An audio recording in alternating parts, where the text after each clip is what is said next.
네, 요즘 뉴스에 자주 오르내리는 어떤 그 주식 관련 그 용어에 대해서 한번 설명드려 보도록 하겠습니다. 제일 먼저 기업 회생 절차라는 게 있는데요. 이거는 똑같은 말로 법정 관리라고도 합니다. 이건 뭐냐면은 한마디로 요약하자면 법원이 부도 위기에 처한 기업이 어떤 기업이 있는데 그 기업이 향후에 조금만 도와주면 회생 가능성이 상당히 클 경우에 법원이 지정한 그 법정관리인이 그 회사를 법정관리를 그 졸업할 때까지 경영 관리하게끔 하는 제도입니다. 그래서 여기에서 제일 중요한 거는 회생 가능성이 얼마나 있냐입니다.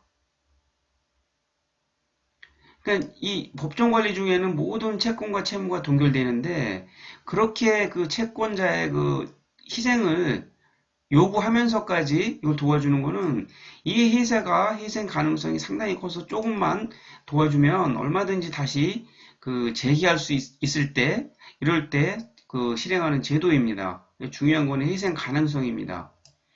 자, 그러면은 이런 법정관리제도는 왜 생겼을까요? 그 취지를 한번 알아보자면요.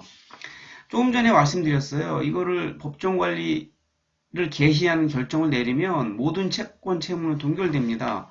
그렇다면 이 회사에 돈을 빌려주거나 어떤 뭐 회사채를 가지고 있는 채권자들은 손해가 막심할 거 아닙니까?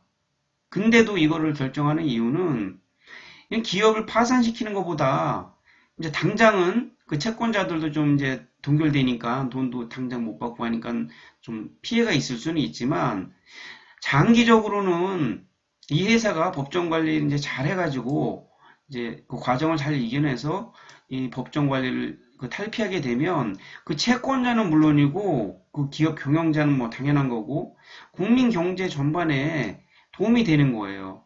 왜냐면은 만약에 그 파산내고 부도내면 거기에 딸린 식구들 종업원들하고 협력업체 종업원 뭐 연쇄적으로 다 어려움을 겪는 건데 이렇게 다시 살려놓으면 모두가 해피한 그런 결말이 오지 않습니까? 그래서 이런 제도를 시행하고 있습니다.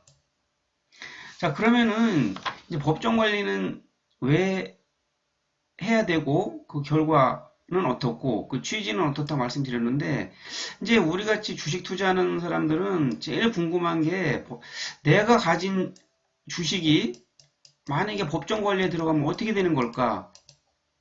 이게 제일 불안한 거 아닙니까? 뭐 휴지 조각은 되는 거 아닌가? 뭐 그냥 다 날리는 거 아닌가? 이런 경우가 있는데요. 자, 최근에 가장 이슈가 되는 우리나라 H해역은 매일 뉴스에 나오지 않습니까? 여기가 법정관리 신청했지 않습니까? 자, 이걸 신청을 한다고 다 승인 결정이 내는 게 아닙니다. 그 법원에서 아주 그냥 면밀하게 아주 구체적으로 꼼꼼하게 조사를 합니다. 우선 뭐 그 회사 경영자, 오너, 그리고 관계 그 임원들을 집중적으로 신문을 하고요. 그 다음에 이제 직접 그 현장에 가서 검증도 하고 현장 검증을 해서 이제 대채권자, 주요 채권자 또 주요 메인 거래처들의 그 관계자들도 불러가지고 의견 청취를 합니다. 과연 이렇게 조금만 도와주고 재무적으로 어떤 숨통만 틔워주면 이제 영업 활동면이나 아니면 이런 부분에서 다시 갱생할 가능성이 있냐 이런 거를 파악해 보는 거죠. 그래서 이제 특별조사위원, 전문조사위원을 선임을 해가지고 이제 조사를 수행합니다. 보통 이게 약 한 1개월 정도의 그 시간이 걸린다고 합니다. 자, 그래서 이제 만약에 이제 법정과 최종적으로 법정관리 저기 승인이 이제 수용이 돼가지고 법원에서 승인을 해주게 되면 이제 법원에서 제3자를 지정합니다. 아까 말씀드린 법정관리인이라고요. 그럼 이제 본격적으로 회생 작업이 시작되는 건데요. 이 주식은 일단 법정관리 신청을 하게 되면은 매매거래 정지가 됩니다. 그리고 이제 좀 전에 말씀드렸지만 한 달 후에 그게 법정관리 개시 결정이 승인이 나면은 그때부터는 이제 관리 종목으로 재개가 됩니다. 근데 여러분 이 관리 종목이 뭔지 아시죠? 관리 종목은 근데 상장 폐지에 해당하는 조건에 부합되는 어떤 요소들이 그 회사에 있어서 상장 폐지 조건에 해당되는 어떤 조짐들이 보이면은 이 관리 종목으로 지정을 합니다. 유가증권 규정에 의해서. 이건 뭘 의미하냐면 투자자들한테는 조심해라. 앞으로 조금 더 지나면 잘못하면은 상장 폐지가 될 수도 있다. 이 경고하는 측면에서 관리 종목 지정하는 겁니다. 그리고 이제 그 기업의 측면에서 보면은 자, 당신네 기업이 지금 이제 상장 폐지 될지도 모르니까 조짐이 보이니까 일정 기간 동안 빨리 정상화를 시켜라. 그래야 상장 폐지가 안 된다. 그런 의미에서 관리 종목으로 지정을 하는 겁니다. 그래서 여기서 옛날에는 법원에 법정관리 신청하는 자체로 그냥 아웃입니다. 바로 상장 폐지 됐었는데 이게 이제 소송을 제기하고 하다 보니까 이게 법이 바뀌었어요. 그래서 일단은 관리 종목으로 지정돼서 다시 거래는 재개됩니다. 그렇지만 방금 말씀드린 대로 언제든지 상장 폐지로 갈 수 있는 위험이 도사리고 있기 때문에 상당히 유의를 하셔야 됩니다. 자, 관리 종목이 되면 일단 불편한 게 신용거래도 안 되잖아요. 그리고 이제 주식 살 때 대용으로 쓸 수 있는 대용 유가증권으로도 안 됩니다. 이 주식은 이제 관리 종목에 들어가면 참고로 알아두시면 되고요. 이제 만약에 법원에서 이제 리젝트가 됐어요. 기각이 됐습니다. 그러면 청산 절차에 들어가는 겁니다. 청산. 법정관리 신청이 기각되면 이제 청산 절차에 들어가는 겁니다. 청산은 아시죠? 이제 회사를 이제 정리를 하는 거죠. 회사 정리를. 채권 채무 다 정리해서 남는 거 있으면 뭐 순위에 따라 채권자 우선, 그 다음에 뭐 우선주 우선, 뭐 보통주 우선 이런 식으로 자녀 재산을 분배하는 절차에 들어가는 겁니다. 자, 그리고 이거하고 지금 법정 관리하고 아주 비슷한 개념이 있는데요. 워크아웃이라고 있습니다. 들어보셨을 거예요. 워크아웃은 비슷합니다. 부도 위기에 처한 기업을 뭐 채권 채무 유예시켜주거나 이자 감면해주는 뭐 이런 거 등으로 회사를 갱생시켜주는 거예요. 다만 이 법정 관리는 법원에서 이제 그 심사를 해서 승인을 내는 거고, 이 워크아웃은 주채권단 은행들이 있죠. 기업의 주채권단 은행들이 이제 회의를 통해서 뭐 70%면 70%, 75%는 75% 이상 찬성을 하면은 이제 워크아웃에 들어가는 건데, 이거는 뭐 이제 채권단 금융기관이 대출금 상환을 뭐 이제 연장해 준다든가 아니면 이자를 감면해주고 부채를 이제 탕감해주고, 그리고 자기들이 갖고 있던 어떤 이제 뭐 대출금이나 회사채 이런 거를 갖다가 출자 전환을 하는 거예요. 좀 이따 다시 말씀드릴 거예요. 출자 전환을 하는 등으로 도와줍니다. 그럼 은행들이 채권단 금융기관들이 얼마나 보수적이고 그 똑똑한데 그냥 손해만 보겠습니까? 자기들만.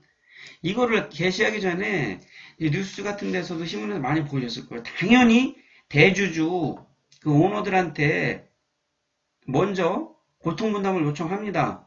사죄를 출연하라 요청을 하던가 아니면 기존 주주들한테도 이제 대규모 무상 감자를 합니다. 좀 이따 말씀드릴게요. 무상 감자.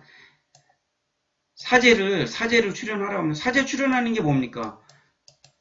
예를 들어서 오너가 기업의 대출 형식으로 하든 아니면 증자 형식으로 하든 돈을 넣으란 얘기예요. 저 개인 돈을. 우리도 도와줄 테니까 너도 네 개인 돈을 넣어라. 그 얘기예요. 그래서 이 법정 관리하고 이 워크아웃은 그 취지는 비슷하지만 그 이제 주체가 다르다는 걸 좀 상식적으로 알아두시면 되겠습니다. 자, 그 다음에 용어 출자 전환이 뭐냐면은 좀 전에 말씀드렸죠. 이 법정 관리에 들어간 회사나 이 워크아웃에 들어간 그 기업이 이 법정 관리에 들어간 회사는 공적 자금도 많이 투입받았을 거 아닙니까? 예를 들면 법정 관리 공적 자금 투입 주로 공적 자금은 국책은행, 뭐 산업은행 요즘 많이 나오지 않습니까? 무슨 대우조선해양 뭐 이런 데서 산업은행에서 많이 대출해주고 한 거. 그리고 예금보험공사나 뭐 자산관리공사 이런 데서 많이 대출을 해주거나 그 부실채권을 싸게 매입하는 형식으로든 어쨌든 공적 자금을 투입해 줬잖아요. 그러면 이제 어차피 법정 관리나 워크아웃이나 회사를 살리자는 취지 아닙니까? 그러면은 재무 구조를 이 월금 상환 압박에서 좀 벗어나게 해줘야 되고 재무 구조를 상당히 좋게 해줘야지 기업이 살아나는 데 도움이 많이 될 거 아닙니까? 그래서 이런 대출금이나 예를 하나만 들자면 대출금 이런 대출금이나 뭐 회사채 채권을 갖다가 자본금으로 바꾸는 겁니다. 주주가 되는 거예요, 즉. 자기들이 갖고 있던 채권 없애고 그 채권을 주식으로 바꾸는 거예요. 그럼 어떤 결과가 있겠습니까? 채권자에서 주주하고 큰 차이가 뭡니까? 채권자는 원리금을 무조건 갚아야 되는 거지만 주식으로 바꾸면 주주는 뭐 향후 주가 올라가나 배당금이지 어떤 이제 채무 상환에 대해서 부담이 없어지지 않습니까? 당연히 부채 비율도 내려갈 거고 저 재무 구조도 개선이 되는 거죠. 그걸 갖다 출자 전환이라고 합니다. 채권을 갖다가 자본금으로 바꾸는 거. 그래서 채권자에서 주주로 바뀌는 거. 이걸 출자 전환이라고 합니다. 자, 그러면 이런 거 할 때 저 위에서 막 오너도 뼈를 깎는 구조 조정하고 사제도 출연하라고 요청하고 막 이렇게 했지만 기존 주주들한테도 똑같이 고통을 감내하라고 요청합니다. 이게 바로 무상감자입니다. 무상감자라는 건 뭐냐면 대가도 없이 자본을 감소한다는 거 아닙니까? 한마디로 여러분들이 갖고 있는 이 회사 주식을 돈 어떤 대가 반대급부 지급 없이 다 소각해버리는 겁니다. 내가 500주 갖고 있었는데 10분의 1로 무상감자 한다면은 그냥 10분의 1밖에 안 남는 거예요. 내 주식은 500주에서 50주밖에 안 남는 거예요. 대가도 없이 그냥 나머지는 450주는 소각해버리는 거예요. 자, 무상감자는 제가 따로 뭐 강의 드린 게 있습니다. 별도로. 참고하시면 되고요. 하여튼 출자 전환을 할 때는 이런 무상감자나 이런 뭐 사제 출연 같은 것도 요청한다는 걸 알아두시면 되고요. 또 이거는 현물 출자라는 게 있는데 이건 뭐냐면 보통 우리가 그 주식을 발행할 때는 현금으로 납입하는 게 원칙이에요. 우리 유상증자 참여할 때도 주식 받는 대신 그 주금 유상증자 납입대금 입금하잖아요. 현금으로. 그리고 주식 회사 최초로 주식회사 설립할 때도 현금 대신 뭐 현물 출자한 경우도 있습니다. 이건 뭐냐면 어떤 주주가 미래의 주주가 토지나 건물 그 다른 회사 주식이나 뭐 채권 같은 유가증권 그리고 특허권 현금 대신 이런 자산으로 납입을 하는 겁니다. 그리고 그 반대급부로 주식을 받는 거예요. 그걸 갖다가 현물로 출자한다. 증자에 참여한다. 그래서 현물 출자입니다. 자, 오늘 몇 가지 이제 자주 오르내리는 주식 용어에 대해서 알아봤는데요. 여러분들이 이제 신문을 읽거나 뉴스를 들으실 때 많은 도움이 되셨으면 좋겠습니다. 감사합니다.